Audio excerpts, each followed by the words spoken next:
아무나 불러도 좋은 찬송이지만 요즘 같은 가을에는 더더욱 가슴에 와서 닿는 찬송인 것 같습니다. 가을은 참 아름다운 것 같습니다. 오늘 예배당에 들어와서 여기 꽃꽂이 꽃들을 봤거든요. 하나님께서 만드신 색깔이 어떻습니까? 큰 거, 작은 거, 모양도 다 다르고 색깔도 너무너무 다양한데 하나같이 다 예쁩니다. 하나님께서 하시는 일은 다 그런 줄로 믿습니다. 여러분, 지금 화면에 비춰주고 있는데 예배당에 못 오시고 집에서 드리시는 분들 잘 보시기 바라요. 이 꽃꽂이를 보면서 무슨 생각을 했느냐 하면 우리들도 저 꽃과 같았으면 좋겠다는 생각을 했습니다. 우리 이름도 달라, 성격도 달라, 살아온 환경도 오늘의 처지도 다 다르고 믿음도 다 다르겠지만 하나님께서 내려다 보실 때 꽃 한 송이 한 송이처럼 우리들도 예쁘게 사랑스럽게 하나님께서 보아주시기를 바라는 마음이 간절합니다.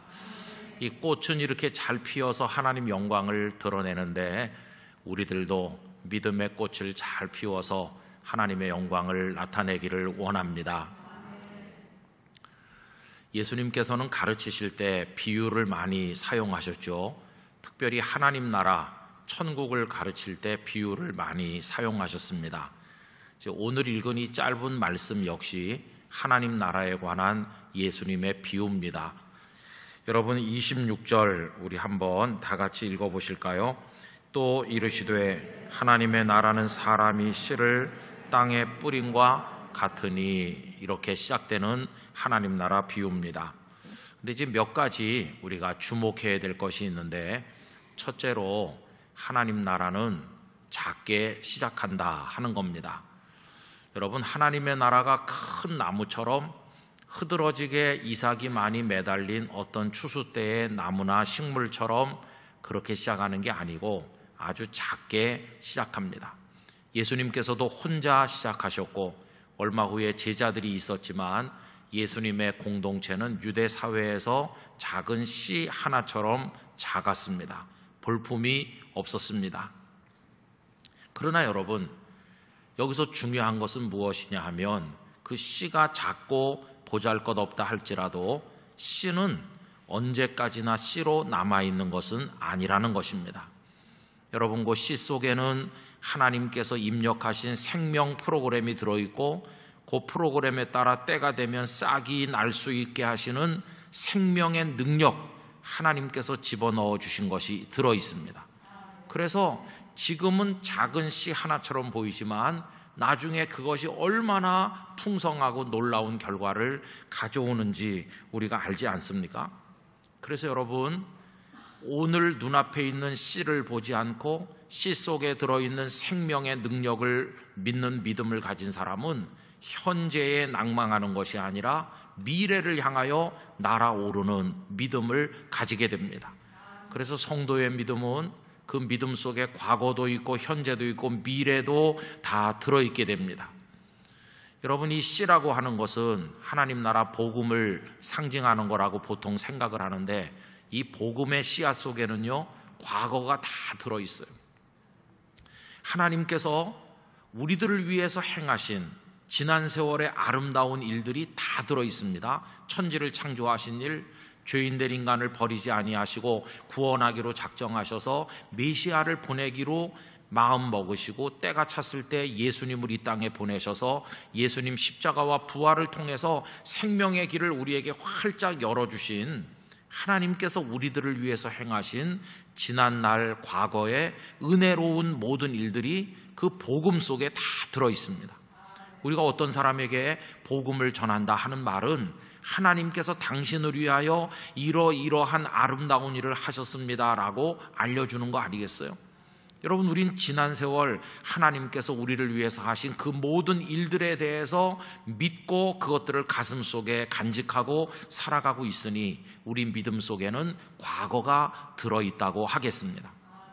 뿐만 아니라 우리 성도들의 믿음 속에는 현재도 들어있어요.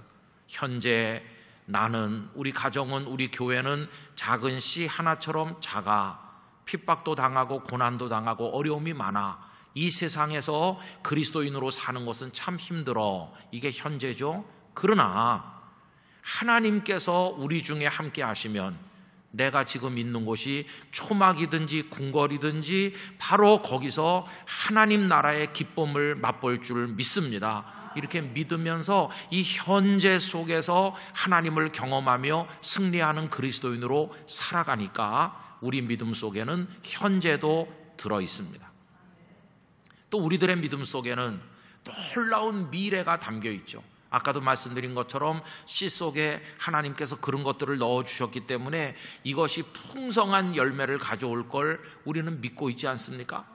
여러분, 이게 미래를 향해 날아오르는 우리들의 믿음이 아니겠습니까? 그래서 우리 속에는 하나님이 앞으로 이루어 가실 것을 기대하는 미래를 향한 믿음이 있습니다. 바울 사도도 이 사실을 믿고 고백하셨는데 빌립보서 1장 6절에 다음과 같이 고백하셨죠. 너희 안에서 착한 일을 시작하신 이가 그리스도 예수의 날까지 이루실 줄을 우리는 확신하노라. 여러분, 우리 속에 하나님께서 선한 일을 시작하셨으면 중도에 끝내시는 것이 아니라 반드시 그리스도 예수의 날 마지막 때까지 이루실 것을 우리도 확신해야 됩니다. 우리 개인의 심령 속에, 그리고 성도님들의 가정과 영락교회에 하나님께서 선한 일을 시작하셨기 때문에 반드시 추수 때 열매가 되는 기쁨을 하나님께서 이루실 줄로 믿습니다. 그래서 우리 성도의 믿음 속에는 과거도 현재도 미래도 다 들어있다 하는 것이죠. 이때 하나님은 미래의 하나님이고 우리에게 소망의 하나님이 되신다는 것입니다. 그래서 하나님 나라는 작게 시작하지만 미래를 향해 달려가는 그런 모습으로 우리 앞에 나타납니다.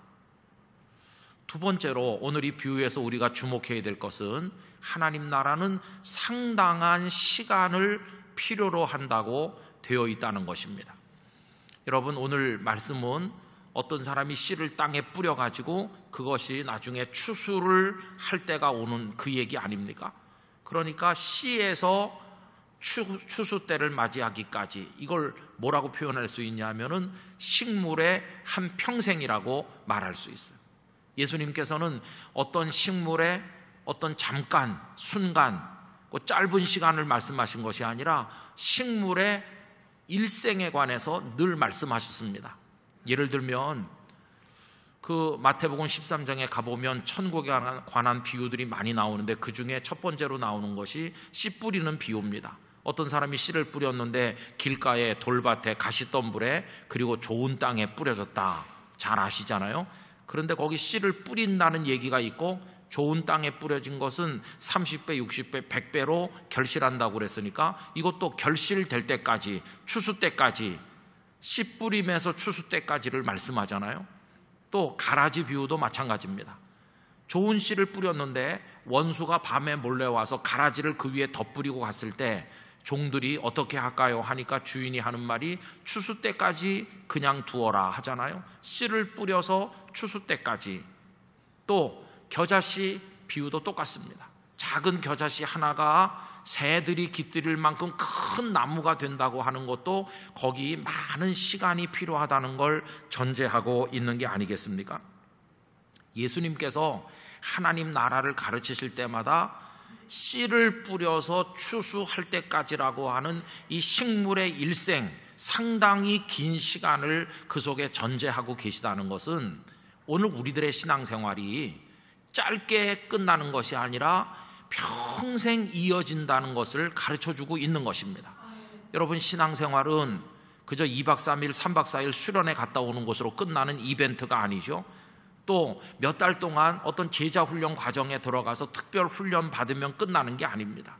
신앙 생활한다는 거, 하나님을 믿는다는 건 평생 동안 이어져서 하나님 앞에 우리가 가는 그날까지 끝까지 이어지는 게 그게 신앙생활입니다. 그래서 여러분, 우리는 단거리 경주를 하는 게 아니라 가장 긴 경주를 지금 하고 있는 것입니다. 그래서 우리들은 발 밑에서 일어나고 있는 오늘의 일에만 집착해서는 절대로 안 되고 눈을 들어서 멀리 바라봐야 됩니다. 여러분 1회 초를 시작하는 야구 선수는 9회 말까지를 바라봐야 되는 것이죠. 지금 지고 있더라도 마지막에 이기는 사람이 진정한 승자라는 걸 알기 때문에 지금 진다고 낭망하는 게 아니라 현재 내 발밑에 수렁이 있다고 주저앉는 게 아니라 멀리 내다보는 믿음을 가지고 끝까지 가는 것입니다. 하나님의 나라는 시간이 많이 필요하기 때문인 것입니다. 최후의 승리를 바라보면서 끝까지 가는 태도가 우리들에게 필요합니다. 세 번째로 이 비유가 우리에게 알려주는 것 중에 하나는 하나님의 나라는 하나님께서 이루신다는 사실입니다. 여러분 오늘 비유의 핵심은 27절 끝부분에 있는데 27절을 다 같이 읽어보실까요? 또 밤낮 자고 깨고 하는 중에 씨가 나서 자라되 어떻게 그리 되는지를 알지 못하느니라 이렇게 되어 있죠. 여러분 거기 끄트머리에 뭐가 있습니까? 어떻게 그리 되는지 농부가 압니까? 모릅니까? 모른다는 거예요. 밤낮 자고 깨고 하는 중에 씨가 이렇게 나서 자라는데 이게 어떻게 싹이 나서 어떻게 자라는 거지? 이걸 농부가 알지 못한다는 것입니다. 그래서 꼭 땅이 스스로 자라게 하는 것처럼 보여요. 28절에 뭐라고 되어 있습니까? 땅이 스스로 열매를 맺되 처음에는 싹이요 다음에는 이삭이요 그 다음에는 이삭에 충실한 곡식이라. 여러분 잘 한번 생각해 보세요. 어떻게 싹이 나서 자라는지 농부가 잘 모르니까 무슨 생각을 합니까? 땅이 스스로 열매를 맺는 것처럼 생각하기 쉬워요. 그러나 여러분 정확히 말하면 땅이 스스로 열매를 맺는 게 아니죠. 정확히 말하면 이렇게 말해야 됩니다. 하나님께서 땅 속에 생명 역사가 이루어질 수 있는 영양분과 에너지를 다 주셔서 그래서 땅이 열매를 맺도록 하신다는 것이에요. 땅이 열매를 맺는 게 아니라 하나님께서 열매 맺도록 땅에다가 은혜와 복을 주시는 것이. 그러니까 씨가 나중에 추수할 때 큰 곡식이 돼서 추수 때를 맞이하게 되는 것은 농부가 한 것도 아니고 땅이 한 것도 아니고 하나님께서 되게 하여 주셨다는 것이. 여러분 이걸 절대로 잊으면 안 됩니다. 균터 보른캄이라고 하는 독일의 신약학자는 이 비유를 설명하면서 이 비유의 핵심이 뭐냐? 사람이 하는 게 아니라 하나님이 하신다는 걸 알려주는 게 핵심이라고 이야기하였어요. 내 인생, 내 믿음, 우리 가족, 영락교회 우리들의 힘으로 되는 게 아니라 하나님이 싹트게 하시고 하나님이 자라게 하시고 결실하게 하실 줄로 믿습니다. 그걸 우리가 깨달아야 되는 거죠. 여러분 이때 유대인들은 로마 식민지였어요. 그래서 식민지에서 벗어나 보려고 나름대로 이스라엘 나라를 회복해 보려고 노력하는데 어떤 사람은 무장 항쟁을 했습니다. 열심당원들은 칼을 품고 다녔는데 예수님의 제자 중에도 열심당원이 있었고 칼을 품고 다니다가 나중에 겟세마네 동산에서 베드로가 그 칼로 제사장 그 종 말고의 귀를 자르지도 않았습니까? 또 어떤 사람들은 우리가 율법을 지키지 않았기 때문에 이렇게 됐다고 하면서 율법 조항 하나하나를 철저히 지키려고 노력했는데 그 대표적인 사람들이 바리새인들이죠. 그런데 어떻게 됐습니까? 하나님을 향한 진정한 사랑 없이 율법 조항에만 매달리는 죽은 율법주의가 된 게 그게 문제였어요. 무장항쟁한다고 그리고 율법 그 조항에 매달려 산다고 하나님의 나라가 이루어집니까? 절대로 그렇지 않습니다. 하나님의 나라는 하나님의 손으로 하나님께서 하나님의 때에 직접 이루신다는 것을 우리에게 알려주고 있는 것입니다. 그래서 여러분 이 비유는요, 그러니 너희는 아무것도 하지 말라는 걸 강조하는 게 아니라 너희 힘으로 뭔가 해보려고 애쓰다가 지금 낭망하여 쓰러져 있는데 낭망하지 말아라. 하나님이 하시니 낭망하지 말아라. 이렇게 격려하시는데 이 비유에 초점이 있다 하는 것입니다. 그래서 여러분 하나님의 나라는 하나님께서 직접 이루시는 것입니다. 그러면 이 세 가지를 이제 이렇게 전제를 해놓고 이 비유를 묵상을 하면 이 비유가 우리에게 주는 신앙의 교훈이 몇 가지 있을 거 아니겠어요? 그 첫째는 이걸 안다면 이제 우리는 절대로 조급함을 가지고 살아서는 안 되겠다는 걸 깨닫게 됩니다. 여러분 아까 말씀드렸죠. 하나님의 나라는 씨에서부터 추수 때까지 상당히 긴 시간을 전제하고 있다고 말씀드렸죠. 이건 오래 걸리는 겁니다. 그러니까 현실 속에서 우리가 살아갈 때 조급해서는 안 된다는 것이죠. 근데 오늘 이 시대는 초스피드 시대잖아요. 빠른 건 좋은 것이다 이렇게 생각해요. 빨리 가속할 수 있는 자동차가 비싸고 인터넷도 속도가 빨라야 되고 빠른 게 좋다. 근데 빠른 게 좋다고 생각하니까 그 속도에 뒤처지지 않으려고 우리 전부 지금 가랭이가 찢어지려고 그래요. 따라가기 힘들어요. 그러다 보니까 내가 지금 병들어 가는데도 나를 살필 여유도 없고 다른 사람이 쓰러졌는데 멈춰서서 일으켜서 돌봐줄 마음의 여유가 없어요. 전부 헐떡대면서 이 경쟁에 처질까 봐 너무 힘들어요. 그래서 지친 사람들이 좀 다르게 말하는 것 같습니다. 이렇게 사는 건 잘못된 거다. 좀 천천히 밥 먹고 잘 씹고 생각도 좀 천천히 하고 말도 좀 천천히 하고 그리고 좀 천천히 걸어가고 좀 천천히 해야 돼 이렇게 하죠. 근데 오늘 저는 말을 빨리 합니다. 시간이 없어가지고. 근데 그래서 요새 이 도시의 스피드 경쟁에 지친 사람들이 촌으로 들어가서 씨 심는 거예요. 씨를 심어갖고 거기 뭐가 열릴 때까지 가을까지 기다리고 천천히 사는 걸 좋아하는 전원 생활에 대한 그런 마음들이 사람들 속에 많이 있는 것 같아요. 여러분 신앙생활에 중요한 것은 절대로 조급하지 않아야 된다는 것입니다. 속도보다 중요한 것은 방향입니다.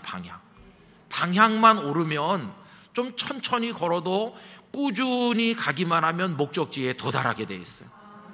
그런데 방향이 틀리면 아무리 빨리 달려도 소용이 없잖아요. 그런데 우리는 하나님의 은혜로 방향을 잘 정했어요. 우리는 하나님을 향해 가기로 결심했으니까 잘한 겁니다.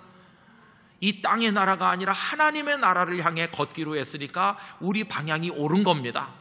잠깐 있다 없어질 것을 향해 달려가지 않고 영원한 것을 위해 가기로 했으니까 우리 방향이 잘 정해졌어요. 이제 중요한 것은 빨리 가지 못한다고 애달파할 거 없이 한 걸음 한 걸음 멈춤 없이 꾸준히 가기만 하면 하나님이 축복하시는 목적지에 우리 모두 도착하게 될 줄로 믿습니다.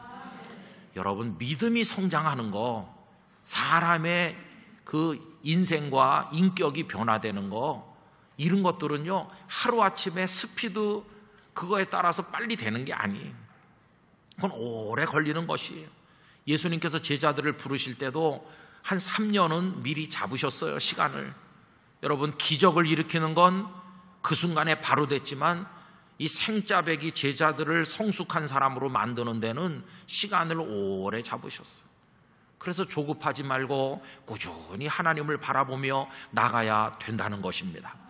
저는 우리 영락교회도 똑같다고 생각해요.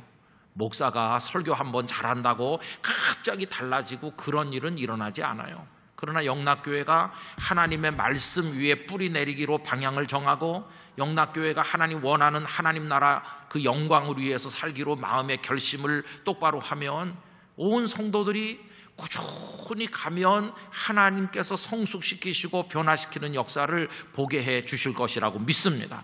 조급해하지 말고 꾸준히 하는 거죠. 뭐 되는 게 없는 것 같아. 눈에 띄는 게 없어. 괜찮아요.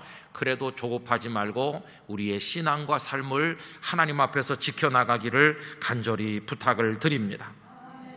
두 번째는요, 하나님의 나라는 사람의 손에 의해서 되는 게 아니고 하나님께서 직접 이루신다고 말씀드렸잖아요. 그러니까 우리가 할 일은 뭐냐 하면 그 하나님께서 이루실 걸 믿되 끝까지 낙심치 말고 믿어야 된다는 것이, 하나님을 끝까지 여러분 믿어야 됩니다.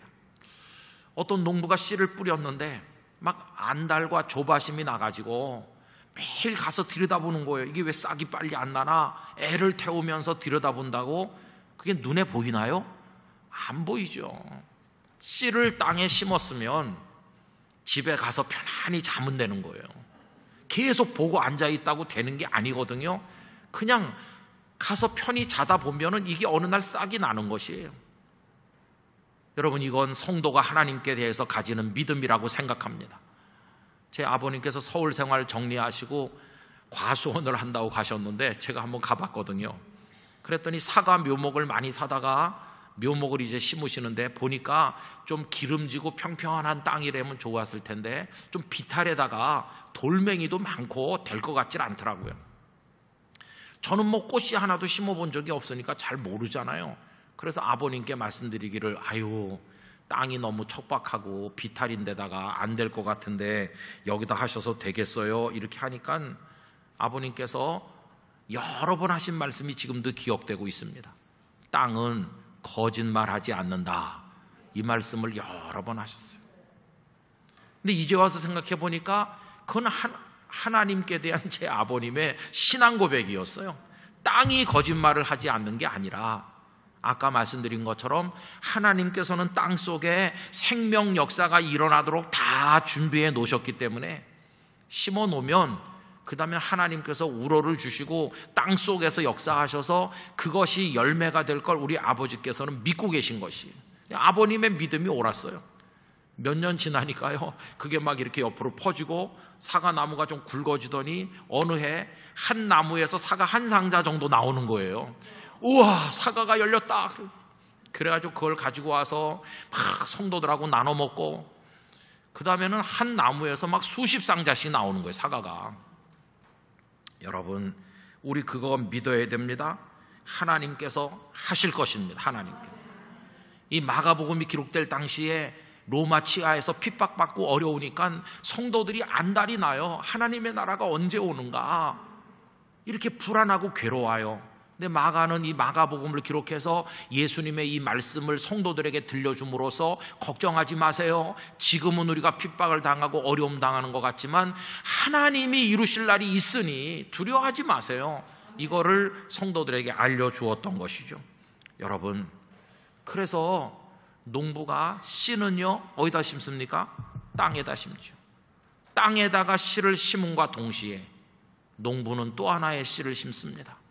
하나님께서 싹터 자라 추수 때를 맞이하도록 역사하실 줄 믿습니다 하는 그 믿음의 씨는 어디다 심나요? 하나님께 심는 거예요. 하나님께. 하늘에 하나님께 씨를 심었어요. 그래서 여기 이 식물의 씨는 땅에서 자라고 뿌리가 내리고 하나님께 심은 농부의 믿음의 씨앗은 하나님께 뿌리를 내리고 자라는 것이, 이 씨앗이 싹이 터서 이렇게 자라오름에 따라서 그렇다 하나님께서는 정말 당신의 일을 이루신다고 하면서 하나님을 향한 믿음의 뿌리가 깊어질 때 오늘 설교 제목 그대로 하늘에 믿음의 뿌리를 내리는 성도로 살아가게 될 줄로 믿습니다.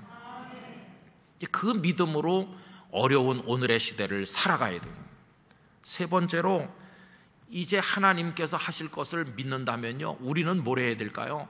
우리는 하나님께서 오늘 우리에게 주신 생활 터전 사명의 현장에서 지금까지 하던 일을 계속 반복적으로 묵묵히 꾸준히 계속해 나가면 된다는 것이에요. 제가 좋아하는 말씀이 27절 앞부분에 나오는데 27절 앞부분에 그가 밤낮 자고 깨고 하는 중에 이렇게 나오잖아요. 이 농부가 아무것도 안 하는 것처럼 보이죠, 그죠? 기껏 하는 게 하루에 한 번씩 그냥 밭에 가서 보는 거죠. 그리고 또 와서 자고 또 깨서 나가고 그러는 것 같아요. 그래도 이 사람이 아무것도 안 하는 건 아니죠. 늘 왔다 갔다 하고 또 가서 종종 물도 주고 가끔씩 거름도 주고 뭐 또 들어와서 자고 그 다음날 또 가서 하고 이렇게 꾸준히 하면 누가 물어봅니다. 이보시오, 당신이 계속 가서 뭐 그런다고 그게 뭐 되는 것이요? 눈에 보이지도 않던데. 그래도 농부는 뭐라고 말합니까? 아이고 그렇죠, 이거 싹 나서 자라게 하는 건 하나님이 하시는 거고 저는 그저 제 할 일을 하는 것뿐이죠. 이러면서 하루가 가고 이틀이 가고 자고 깨고 계속하니까 어느 날 쑥 자라 있는 것이, 이삭이 배웠네. 어느 날 추수 때를 맞이하는 것이. 여러분 우리들의 인생 신앙생활도 그렇게 되는 줄로 믿습니다. 그래서 자고 깨고 하는 것만 계속 하시면 돼요. 자고 깨고 하는 것만. 뭐 특별한 일을, 굉장한 일을 하루아침에 판도를 바꾸는 무슨 획기적인 일을 하는 게 아니라 그냥 늘 하던 일을 꾸준히 계속하면 된다는 것이. 여기서 우리는 하나님을 배우기를 원합니다. 어떤 신학자가 이렇게 하나님을 설명했습니다. 하나님은 그 무엇으로도 가둘 수 없는 엄청난 능력, 엄청난 에너지, 엄청난 동력을 그 안에 가지고 계심과 동시에 그 자리를 끝까지 태산처럼 지키시는 무게도 가지고 계시다, 이렇게 설명했어요. 여러분, 하나님 안에는요 엄청난 능력이 있습니다. 움직이시는 힘이 있습니다. 에너지가, 동력이 있는 거죠. 그걸 생각해 보면 하나님은 한순간도 가만히 계시면 안 될 것 같고 계속 다니시면서 계속 뭔가를 하실 것 같잖아요. 그런 능력이 있으시니까요. 그런데 하나님은 그런 능력이 있으심에도 불구하고 하나님의 자리에 영원히 앉아 계십니다. 언제 바라봐도 그 자리에 계시고 보좌에 계시고 하나님 아버지의 자리에 계시는 거지, 매일 옮겨 다니시면서 하나님이 사라지셨네, 그런 일은 없습니다. 하나님은 그 자리를 고수하여 끝까지 지키시는 모습을 우리에게 보여주고 있다는 것입니다. 그런데 이런 하나님의 모습이 예수님에게서도 그대로 나타난다는 것입니다. 전에도 말씀드린 것처럼 예수님은 시험 받으실 때 돌로 떡을 만드실 능력이 있었습니까? 없었습니까? 전능하신 분이시잖아요. 그런데 만드셨나요? 아니죠. 그런데 안 만드셨어요. 능력이 있지만, 할 수 있지만 가만히 계실 수 있는 자유도 가지고 계셨어요. 성전 꼭대기에서 뛰어내릴 수 있는 능력이 있으셨지만 예수님은 성전 꼭대기에서 뛰어내리지 않고 가만히 계시는 자유도 가지고 계셨어요. 예수님 어떻게 우리의 구주가 되셨습니까? 십자가 위에서 뛰어내려올 수 있는 능력이 있으심에도 불구하고 십자가 위에 그 고통의 자리를 끝까지 지키시는 모습도 가지고 계셨기 때문에 저와 여러분들의 구세주가 되신 것이었습니다. 그런데 문제는 뭐냐 하면 우리 사람은 그렇지 못하다는 것이에요. 우리는요 조금 능력이 있으면 그것 좀 과시해 보려고 안달이 나요. 그래가지고 성전 꼭대기에 자기가 자발적으로 올라가서 여러분 제가 뛰려고 하니까 좀 봐주시겠어요? 이래요. 그래가지고 짠 그러면서 뜁니다. 그럼 사람들이 깜짝 놀라서 우와 능력이 대단하시다 그러면서 박수 쳐주잖아요. 그럼 그 사람 자기 능력을 과시하고 뛰어내려가지고 스타가 되는 거예요. 스타가. 그런데 문제가 있어요. 이렇게 자기를 과시하면서 뛰어내리기 좋아하는 사람, 좀 참을성 있게 가만히 있을 줄 모르는 사람은 뭐가 문제냐 하면은 뛰어내리지 않아야 될 곳에서도 자꾸 뛰어내린다는 것이. 여러분, 뛰어내리지 않아야 될 곳은 어디입니까? 하나님께서 너 거기 가만히 있으라고 정해주신 자리가 있잖아요. 그 자리가 어디입니까? 우리의 십자가입니다. 십자가.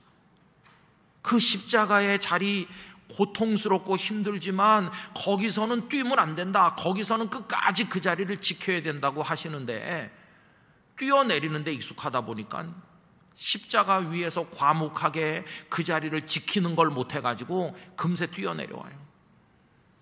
여러분, 성전 꼭대기에서 뛰어내리면 스타는 될 수 있을지 모르지만 십자가에서 뛰어내려오니까 사명자로 승리하지 못하는 거예요.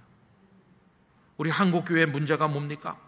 성전 꼭대기에서 뛰어내리는데 너무 박수를 보내다 보니까 십자가를 끝까지 지키는, 남에게 위로자가 되고 성인다운 성도가 되는 사람을 찾아보기가 어렵다는 게 그게 문제입니다. 스타는 많은 것 같은데 주님의 마음을 흡족하게 하는 진정한 주님의 사람은 아주 드문 그런 현실을 우리가 보고 있는 것이. 여러분, 저는 영락교회 성도들이 하나님께서 추수 때가 오도록 하실 걸 정말 믿는다면 오늘 괴롭고 힘들더라도 하나님께서 너 거기 있으라 하신 성도님들의 십자가 위 그 자리를 끝까지 지켜내시기를 부탁드립니다. 어머니의 십자가, 아버지의 십자가, 성도로서의 십자가, 그 자리를 지켜야 됩니다. 하나님, 제가 능력이 없는 것도 아니고 제가 꼭 이 십자가 위에 있어야 되나요? 저 다른 데로 옮기고 싶은데요.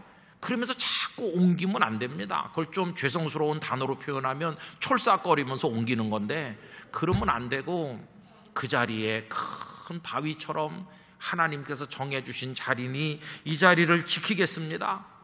주님이 십자가 위에서 끝까지 머무신 것처럼 우리도 우리의 십자가의 자리를 지키는 믿음의 인내를 가져야만 한다는 것입니다.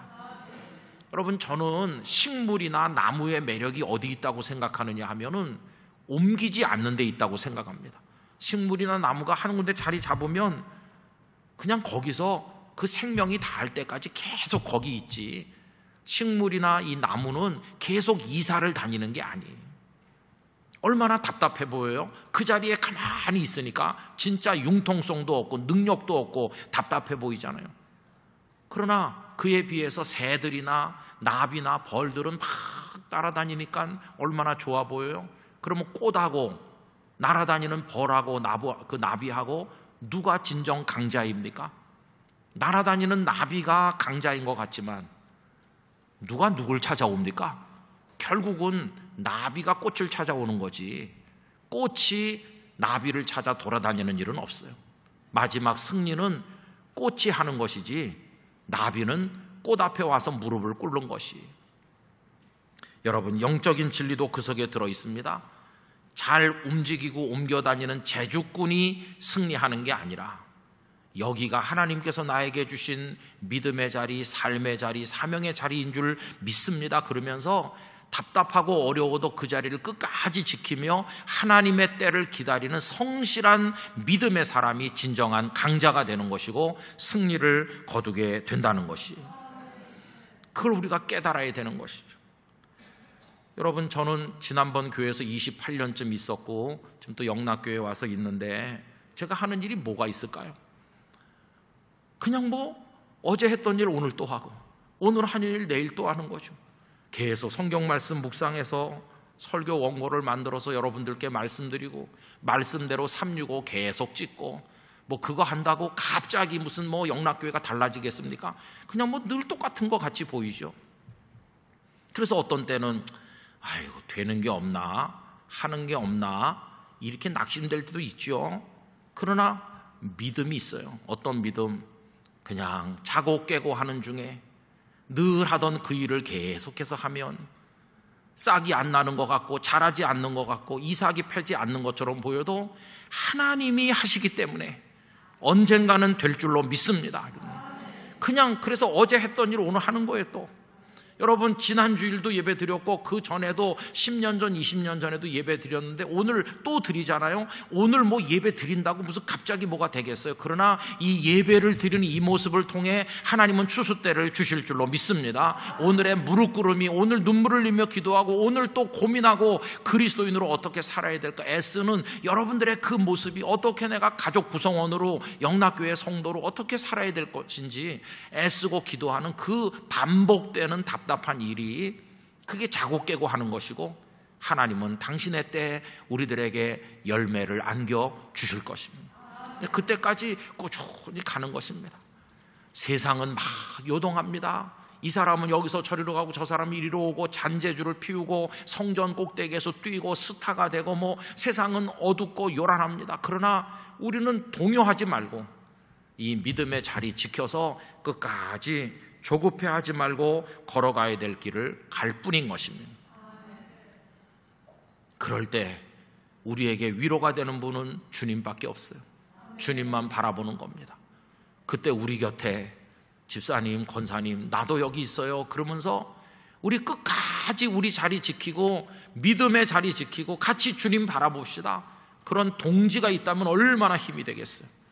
여러분, 그러면서 오늘 이 시대를 이겨나가는 성도가 되기를 간절히 원하는 것입니다. 결론은 이미 나 있어요. 씨를 심었고 하나님 그 속에 생명 에너지를 넣으셨고 땅에서 역사하시기 때문에 반드시 추수할 날이 올 거라고 하는 결론은 이미 나 있는 것이에요. 그 결론 때까지 버티지 못하고 나가 쓰러지는 우리가 문제인 것이지 하나님은 그 모든 과정을 이루어 가시는 것입니다. 씨에서 추수 때까지는 사람이 태어나서 하나님 앞에 갈 때까지라고 확장할 수 있고, 더 확장하면 태초로부터 새하늘과 새 땅이 이루어지는 세상의 마지막 순간까지로 펼칠 수가 있는데, 그 모든 과정을 이끌고 계시는 분은 하나님 아버지이십니다. 틀림없이 이루실 것입니다. 그때까지 우리 자리를 지켜서 영락교회를 지키고 우리 가정을 지키고 믿음을 지켜서 하나님 앞에 의연히 설 수 있는 성도들이 되시기를 간절히 기원합니다. 기도하겠습니다. 거룩하신 아버지 하나님, 오늘의 비유를 통해 알려주시는 바를 묵상하였으니 이 말씀 이대로 우리의 자리를 지켜 하나님이 이루실 걸 믿으면서 조급해하지 말고 꾸준히 자고 깨고 하는 중에 저희가 할 일을 감당하며 마지막 승리의 영광을 얻게 하여 주시옵소서. 예수님의 이름으로 기도드리옵나이다. 아멘.